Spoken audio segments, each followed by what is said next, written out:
jewe na mwenda tatu baramukije mu izina ry'umwami wa Yesu Kristo. Dushimiye Imana cyane itwemereye guterana. Ikaba yitujije iyi saha n'idakika. Iyo Mana yabikoze nihabwe icyubahiro. Turanezerewe kuko turi mu bikari by'Uwiteka. Tunafurahi kwa kuwa tuko ndani ya kandi tukaba tugiye kurangiza umwaka turi imbere z'Imana. Tena tunataka kumaliza mwaka tukiwa mbele ya Bwana. Ese wewe ntibyakunezeza?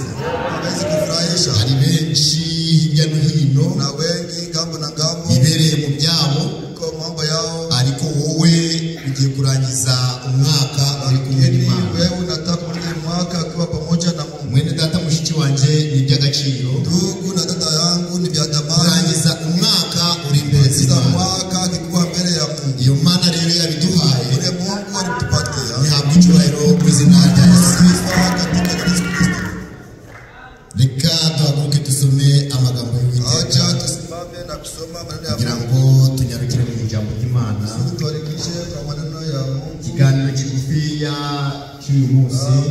Mazungumzo mafupi ya siku ya leo. Cyo kurangiza umwaka wacu. Kumaliza mwaka wetu wa 2024. Reka dusome Zaburi. Some hapa Zaburi ibice 16. Sura ya 16. Duhere ku murongo wa 11. Tuanzie kwa mstari wa 11. Zaburi ibice 16. Zaburi sura ya 16 umurongo wa 11. Mstari wa 11. Turasoma mu izina ry'Umwami wacu Yesu Kristo. Umenyeshe inzira y'ubugingo, imbere yawe niho hari ibyishimo byuzuye, mu kuboko kwawe kw'iburyo hari ibineza iteka byose. Amen. Turongera dusome uwo murongo. Dusome mstari. Umenyeshe inzira y'ubugingo, imbere yawe niho hari ibyishimo byuzuye, mu kuboko kwawe kw'iburyo harimo ibineza neza iteka byose. Amen. Urumwe wese arasengera ijambo kugira ngo ubone icyo kurya, ubone ikura yawe. Hanyuma turasaba muri data Venuste arasengera ijambo kuziya. Turabikora mu izina rya Yesu. Fanya katika Yesu Kristo.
Twese Imana ishobora byose. Imana ishobora byose. Ni wowe mutabazi wacu. Ni wowe byiringiro byacu. Ni wowe gihome kidukingira. Ni wowe bwihisho bwacu. Ni wowe buhungiro bwacu. Ni wowe byose kuri twe Mwami. Ni umugoroba tubonye turagarutse. Mwami, uri Imana itabura kuboneka. Ni ukuri aho babiri cyangwa batatu nk'uko wabivuze bazakwambariza, nawe uzamuri hamwe nawe. None uratwemereye mu gusoza umwaka, wifuje ko twasoreza imbere yawe. Ni benshi Mwami uyu munsi batakiriho. Njye n'abera bawe turavuze ngo uhabwe icyubahiro. Kuba waradutije ubuzima ukaba uduhaye imyanya, izina ryawe twabona twagushimira. Wowe uzi ibyifuzo byacu Mwami. Emera muri aka kanya rero wakire amashimwe yacu. Data dore hasomwe amagambo yawe. Uwiteka ndakwinginze kugira ngo Uwiteka ubwo witeguye kutugaburira uvugane na buri wese waje kugushaka, buri wese umuhereza ibyo yifuza, ntugendere abandi nanjye ntunsige, kandi ntugaburire abandi nanjye kubikora yanjye mwana. Emera data wakire iri sengesho rinyuze munsi y'amaraso yawe, tubisabye mu izina rya Yesu. Tubicara takete. Tumaze iminsi myinshi tuganira ijambo ry'Imana. Amariza masiku mengi tukiuza bwa mbere twaganira ijambo rivuga amahoro. Ya kwanza tunaongea no kusema amahoro mu mitima yacu ari meza. Amani ndani ya mioyo yetu ni. Bwa kabiri tuganira imbabazi. Ya pili tunaongea tubona ko umuntu utagira imbabazi ameze nk'inyamaswa. Hana musamaha na kwa nyama. Mwana w'Imana tena mtoto wa Mungu yarakwiriye kugira imbabazi. Anastahili kuwa na msamaha n'umubyeyi wacu na muzazi wetu. Ibyatunze ni imbabazi. Umwami wacu Yesu Kristo ubutunzi bwafite bukomeye ni imbabazi. Abonye rero ko dukwiriye kugenda imbabazi, kuko n'ubuzima turimo n'ubuzima bugoye, n'ubuzima burimo gusebanya, n'ubuzima burimo ibibazo byinshi, ariko tubona ko tujanye imbabazi twabana mu mahoro. Turaza dukurikiraho ijambo rivuga ubumwe n'imbaraga. Wabonye ko ubumwe ari imbaraga, na kama umoja ni ari ubumwe kwenye kuna umoja aho iterambere nakuwa na ubumwe aho amahoro tunakuwa amahoro. Twabyifurije imiryango yacu, takia jamaa byifuriza n'itorero, takia na kanisa, twese dukorere mu bumwe, zote tugana abaririmbyi babe mu bumwe, abakozi bamoja umwe, batumishi umwe wese abe umwe na mwene se. Wabonye ko ari byiza kandi Imana tena Mungu yarabiduhaye, yarabidukoreye, Imana yarabiduhaye, yarabicyubahiro mu izina rya Yesu Kristo. Twabonye ko ari byiza burya ubumwe umoja imbaraga, nguvu. Ubumwe moja butuma mutera imbere na wacha mnakuwa na maendeleo mu nzira izarizo zose yeyote. Amen, amen. Uyu mugoroba rero kurangiza umwaka yoni ya leo kwa kumaliza mwaka, wagize ngo tuganire ku ijambo rivuga ibyishimo. Tunataka tuzungumze kuri no kusema furaha. Ibyishimo, furaha ni impano iva ku Mana, karama kutoka aho wabona ibyishimo ngo wari neza, furahi aho wabona ibyishimo ngo nukutunze, kubona furaha ahubwo ibyishimo biva ku Mana, kwa Mungu. Mu byukuri urashobora kurya ukanezerwa, unazi gukura unafurahi juu, ariko hari ibyishimo dushatse kuvuga. Tuna furaha tunataka ibyishimo biri mu mbuto 9 z'umwuka. Furaha iko katika mbegu ibyishimo biva ku Mana, inatoka kwa burya ibyishimo mbe furaha ni ibya mbere ya kwanza. Kandi umuntu ufite ibyishimo na mtu anayibona mu maso ye hayazi, ndani ya uso wake kuna mu maso ye ameze neza, uso wake yaje kuvuga ijambo, akaenda kusema akayivugana ibyishimo, analisema waje kuganira nawe ugatahana umugisha. Ariko ihura n'umuntu ufite agahinda, mtu mwenye na huzuni, yarakubwira ateta kwa bijanye n'ibyagahinda. Ibyishimo rero ni ingirakamaro. Ese muri uyu mwaka twifuza ibyishimo, natamani furaha, twifuza ibyishimo, itorero rigira ibyishimo, imiryango yacu igira ibyishimo, aho duturiye hari ibyishimo, ahariho hose dukeneye ibyishimo. Ibyishimo ni ingirakamaro kuko ibyishimo bigaragaza umuntu ufite agakiza. Kugira umenye umuntu wacunguwe cyangwa kugira umenye umuntu ufite agakiza, agira ibyishimo, kubera agira ibyishimo nuko yacunguwe. Iby'Abisirayeli bavuye mu Egiputa basohokanye intsinzi, basohokana ibyishimo. Natwe twavuye mu banyamahanga, twavuye mu byaha, twaba duhindura abera, birakwiriye ngo tugire ibyishimo. Ibyo byishimo ntari ibyo kurwariye, oya ni ibyishimo by'agakiza. Ibyishimo by'agakiza bitandukanye n'ibyishimo bya hano ku isi. Iyo ufite ibyo byishimo by'agakiza, urara urishima, uburizo kwishyura bili urishima, uburizo kw'imyambaro urishima. Navyo byishimo ndi kubabwira. Amen. Amen. Ibyishimo. Furaha. Niyo mpamvu twasomye hano Zaburi. Sababu tuzoma kwa Zaburi ku gice cya 16. Sura ya 16. Umurongo wa 11 kuvuga ati Sura ya 11 kwa umenyeshe inzira yawe. Umenyeshe inzira y'ubugingo. Imbere yawe niho hari ibyishimo byuzuye. Amen. Imbere y'Uwiteka Imana yacu Ya Bwana Mungu wetu niho hari ibyishimo byuzuye. kuna furaha kabisa kamili. Amen. Amen. Imbere y'Imana. Imbere y'Imana ishobora byose. Niho tugera tukabona ibyishimo. Tunapata furaha. Dawidi yari umugabo ufite Imana. Dawidi alikuwa mwanamume kandi yari umwami utegeka ubwami bukomeye, ubwami bunini cyane, ariko yanezerwaga n'ibyo gusa yageze imbere z'Imana. Niyo mpamvu yanditse ati umenyeshe inzira y'ubugingo. Burya mwene data mushiki wanjye, hari inzira y'ubugingo, hari n'inzira y'indapfu. Rero icyo nasaba muri uyu mwaka Imana yatumenyesha inzira y'ubugingo. Amen. Ikakumenyesha nanjye ikamenyesha iyo nzira y'ubugingo kugira ngo tuyigendere. N'isengesho ryanjye nawe muri uyu mugoroba wari ukwiriye kurisenga, kabwira Imana ati Mana, dore tugiye gutangira umwaka mushasha, ndakwinginze muri uyu mwaka mushasha umenyeshe inzira y'ubugingo. Amen. Imbere yawe niho hari ibyishimo.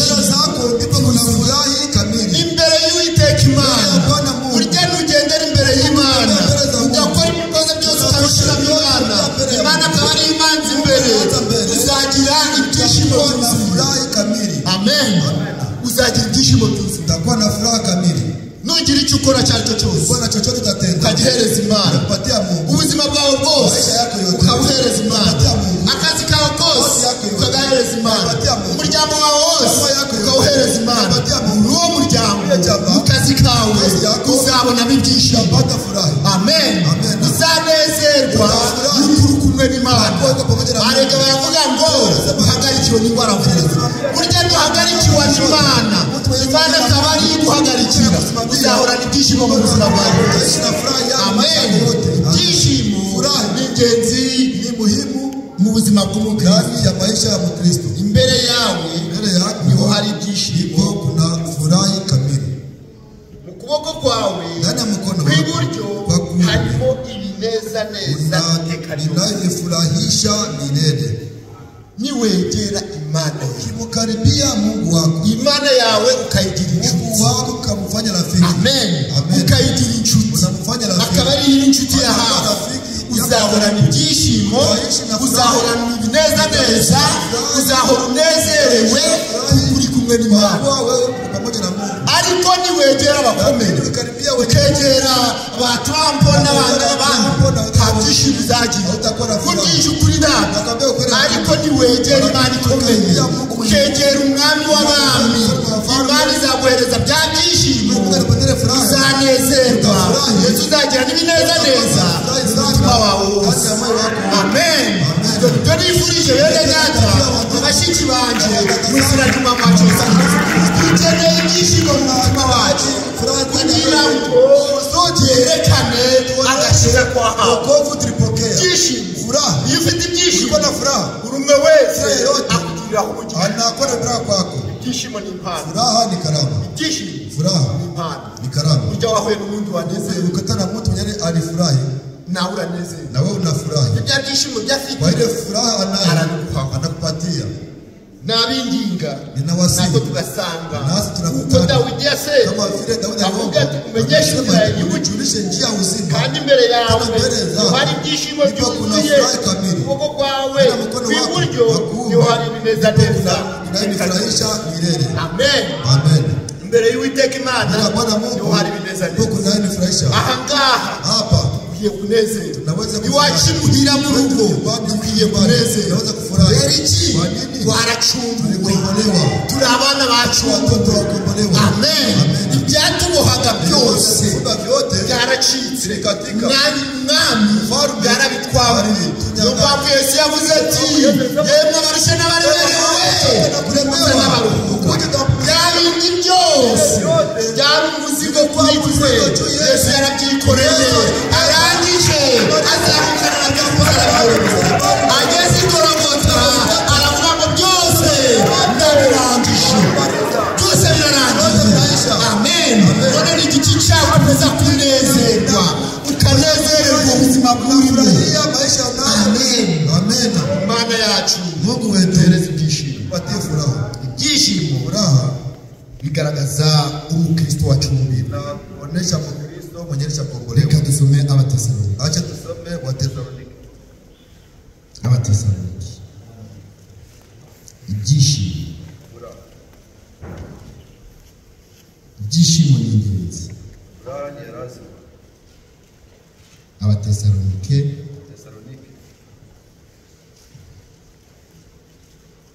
bambere ibice 5 umurongo wa 16 hari kuvuga ati mwishime iteka.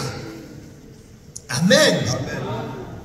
Mwishime iteka. Mufurahi milele. Umukristo yarakwiriye kwishima. Anaweza kufurahi. Agera mu bibazo, agera mu muteri mutegeke, akwiye kugira ibyishimo. Amen. Kuko abazi wa mucungu wari mwenyeri mukombozi. Ibibazo byacu byose dukwiriye kubizanira Imana. Imana yaturemye yishoboye kurangiza ibibazo. Naho wewe twese tujya imbere z'Imana tukavuga ibibazo byacu ikabirangiza. Pawulo aravuze ati munezerwe iteka. Amen. Munezerwe iteka. Kugira ibyishimo iteka. Amen. Kuko nta kintu na kimwe gishobora kubuza umukristo kuacha ibyishimo. Ibyishimo ari ukwishima uko wariye kidogo, ari ukwishima uko wambaye neza, kuko kwishima uko wacu ufite ubugingo buhoraho.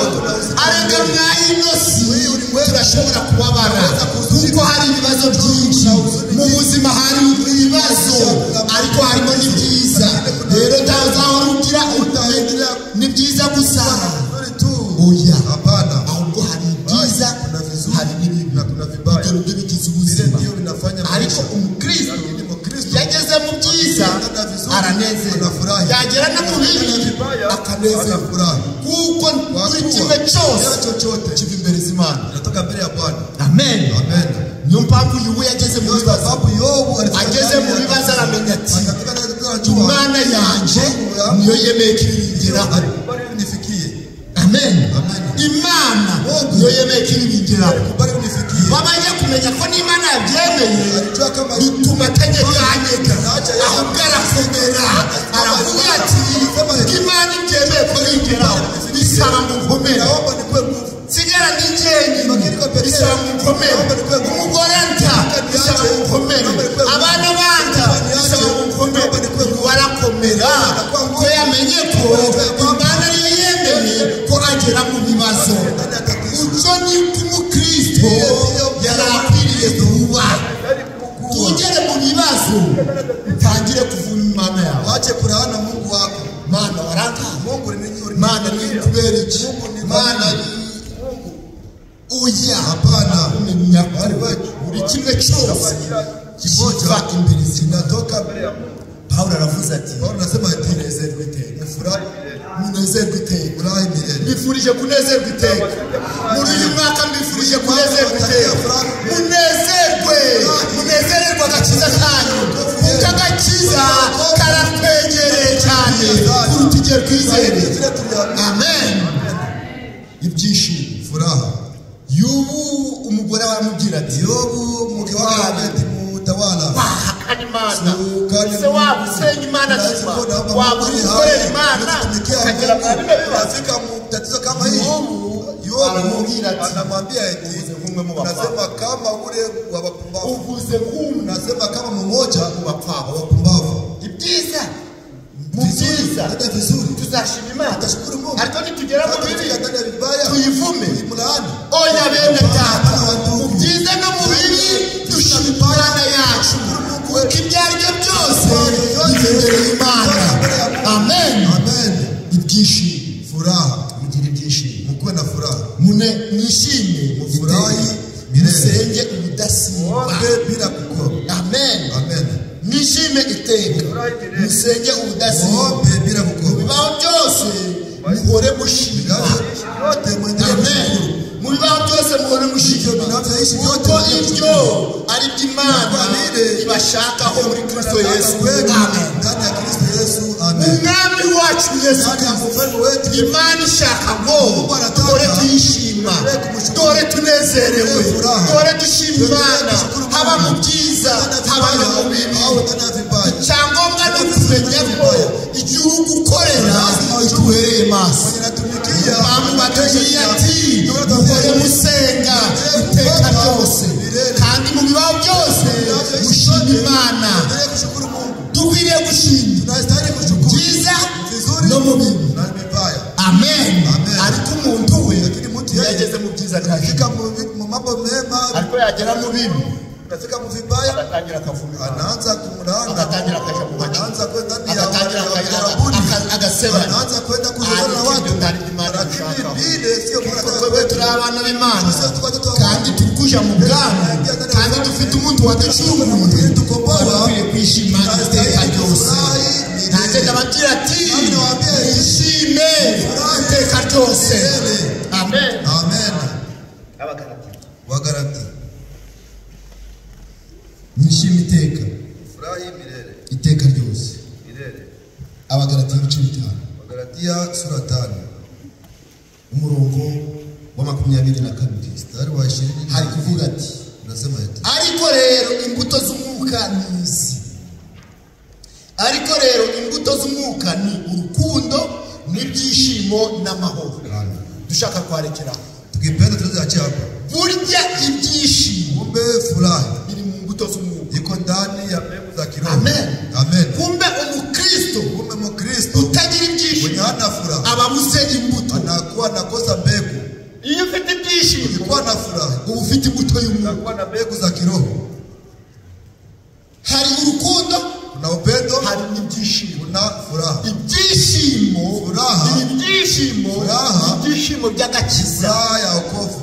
Amen. Amen. Burya ibyishimo Kumbe furaha ni ingenzi ni ya mu muhimu buzima bw'umuntu. ndani ya maisha ya Mkristo. Ukabona umukristo Ana yishimye, Mkristo na furaha, baririmba anaimba, akabyina, anacheza, baririmba anaimba, akanezerwa, anafurahi. yagera mu rugo Anafika kunyumba, umuryango we ugahora mu byishimo. anaendelea ndani ya furaha. Burya ibyishimo Kumbe furaha ni iby'ingenzi. ni ya muhimu. Muri uyu mwaka nawe waragiraga agahinda, nawe waragiraga amajune, ndakubwiye ngo usaba ibyishimo. Nakuomba Burya Imana yaguhaye ibyishimo, unapatia furaha, iba yaguhaye ikintu anakuwa gikomeye. anapatia kitu cha muhimu. Amen. Amen. Ibyishimo Furaha ni ingenzi, ni ya muhimu. ibyishimo. Furaha ni ingenzi, ni ya muhimu. Amen. Amen. Ese murabikeneye? Kweli kuna Ibyishimo vipande. murabishaka? Unataka furaha? Imana iduhereze ibyishimo. Mungu atupatie furaha. Imana iduhe ibyishimo. Mungu atupatie furaha. Niduhe ibyishimo, Tupatie hii furaha. ibi byishimo by'agakiza, Furaha ya wokovu. tukamenya ko kwacunga, Unajua kama tuliko tukamenya ko dutegereje Unajua igihe. kama tunajua Nawe mwayino si turi kubabara, ariko ibyishimo bikaba mu mitima yacu. Bizakomeza urugendo ufite ibyiringiro, kenshi uzaba heza, kenshi uzabona Yerusalemu nshya, kenshi uzagera mu ijuru, kenshi uzagera muri paradizo. Amen. Imana iduhereze ibyishimo mu izina rya Yesu Kristo. Abafilipi Wafilipi ibice bine. sura ya 4. Abafilipi Wafilipi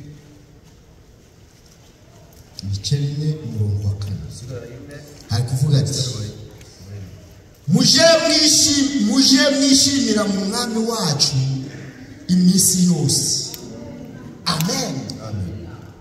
Muje mwishimira mu mwami wacu iminsi yose. Yemwe nongeye kubivuga mwishimire. naongeza kubisema mfurahini. Amen.